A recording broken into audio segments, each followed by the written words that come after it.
ওই সময় এত পরিমাণ নিপীড়ন নিষ্পেষণ ছিল, শুধু আমাদের একমাত্র আশা ছিল যে জালিমের পতন হবে আর মজলুম মুক্তি পাবে। জনগণের সেবক না হয়ে তারা জনগণের শাসক নিজেদেরকে আবার ভাবা শুরু করেছে। ডিএসএ ভিকটিমস নেটওয়ার্ক যখন গঠিত হয়, ওই সময় প্রাককালে দিদার ভাইদের সাথে এই জায়গায় কাজ করার আমারও সুযোগ হয়েছিল।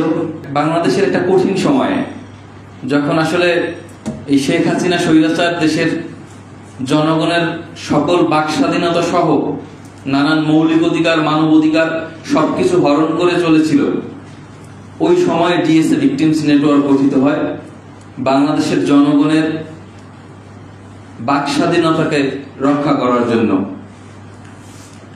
ওই ভয়ঙ্কর ভীতিকর পরিস্থিতিতে যে পরিমাণ প্রেসার, নিপীড়ন, নির্যাতন, এখানে দিদার ভাই আছেন, হাসনাত কায়ুম ভাই আছেন, ফুয়াদ ভাই আছে, সাকিব ভাই আছে, আমরা ওই লড়াই সংগ্রামে সবাই একত্রিত হয়ে যে লড়াইটা জারি রেখেছিলাম। ওই সময় এত পরিমাণ নিপীড়ন নিষ্পেষণ ছিল, শুধু আমাদের একমাত্র আশা ছিল যে জালিমের পতন হবে আর মজলুম মুক্তি পাবে। জালিমের পতন হয়েছে, কিন্তু মজলুম কতটুকু মুক্তি পেয়েছে? নিত্য নতুন কায়দায় জালিম তৈরি করা হচ্ছে। যারাই আমরা এক সময় লড়াই সংগ্রাম একত্রে করেছি জালিমের বিরুদ্ধে, আজকে ধীরে ধীরে আমরা কেউ কেউ জালিম হয়ে যাচ্ছি না। তো যে পরিমাণ পরিস্থিতি তৈরি করা হয়, মানে আপনি যদি সরকারে থাকেন বা আপনি যদি একটু পরিস্থিতির মধ্যে থাকেন, সুবিধাজনক অবস্থায় থাকেন, তাহলে আমরা দেখতে পাই যে না, এই আইনগুলো দরকার আছে কিসের জন্য? অপরাধ দমনের জন্য।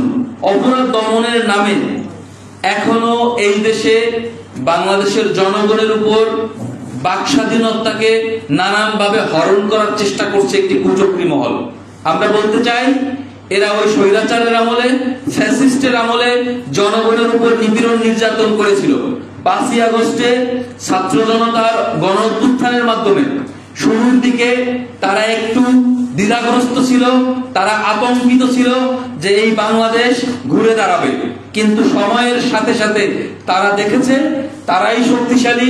ওই আমলাতান্ত্রিক বাংলাদেশ তারা পুনরুদ্ধার করতে পেরেছে এবং জনগণের সেবক না হয়ে তারা জনগণের শাসক নিজেদেরকে আবার ভাবা শুরু করেছে, যার কারণে জনকল্যাণমূলক আইনের পরিবর্তে ওই বাংলাদেশের কালো আইনগুলো ফাঁক ফোকর দিয়ে রয়ে যাচ্ছে, যে আইনগুলোর মাধ্যমে আমরা দেখতে পাচ্ছি বাংলাদেশের জনগণের উপর কেউ না কেউ টুটি চেপে ধরছে।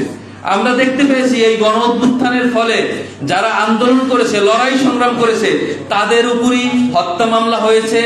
এই যে বিষয়গুলো আমরা দেখতে পাচ্ছি যে চুনুপুটিদেরকে ধরা হচ্ছে, কিন্তু মূল অপরাধী যারা, তারা সেই জায়গায় গ্রেফতার হচ্ছে না বা তাদেরকে বিচারের আওতায় আনার এখন পর্যন্ত কোনো সঠিক প্রক্রিয়া আমরা দেখতে পাচ্ছি না। তাই আমরা বলতে চাই, ডিএসএ ভিকটিমস নেটওয়ার্ক যেভাবে শুরু থেকেই মজলুমের পাশে বাংলাদেশের জনগণের বাক স্বাধীনতাকে রক্ষা করার জন্য যে লড়াই সংগ্রাম চালিয়ে গেছে, আমরা চাই এই লড়াই সংগ্রাম ডিএসএ ভিকটিমস নেটওয়ার্কের চলবে এবং জালিম যেই হোক না কেন, জালিমের বিরুদ্ধে আমাদের এই লড়াই চলমান থাকবে।